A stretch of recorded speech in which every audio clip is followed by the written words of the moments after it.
بسم اللہ الرحمن الرحیم۔ حضرت مغیرہ بن شعبہ رضی اللہ تعالی عنہ کہتے ہیں کہ حضور اقدس صلی اللہ علیہ وسلم اس قدر لمبی نوافل پڑھتے تھے کہ آپ صلی اللہ علیہ وسلم کے قدم مبارک سوج جاتے تھے۔ صحابہ کرام رضی اللہ تعالی عنہم نے عرض کیا کہ آپ صلی اللہ علیہ وسلم اس قدر مشقت برداشت کرتے ہیں، حالانکہ اللہ تعالی نے آپ صلی اللہ علیہ وسلم کے اول و آخر کے سب گناہ بخش دیے ہیں۔ حضور صلی اللہ علیہ وسلم نے ارشاد فرمایا کہ جب اللہ تعالی نے مجھ پر اتنا انعام فرمایا ہے تو کیا میں اس کا شکر ادا نہ کروں۔ حضرت ابو ہریرہ رضی اللہ تعالی عنہ کہتے ہیں کہ حضور صلی اللہ علیہ وسلم اس درجہ نوافل پڑھا کرتے تھے کہ پاؤں مبارک سوج جاتے تھے۔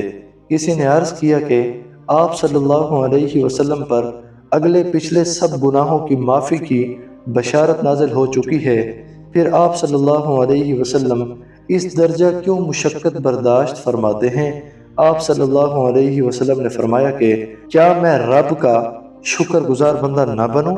حضرت عائشہ صدیقہ رضی اللہ تعالی عنہا فرماتی ہیں کہ حضور اقدس صلی اللہ علیہ وسلم جب کبھی کسی عارض کی وجہ سے رات کو تہجد نہیں پڑھ سکتے تھے تو دن میں چاشت کے وقت 12 رکعتیں پڑھ لیا کرتے تھے۔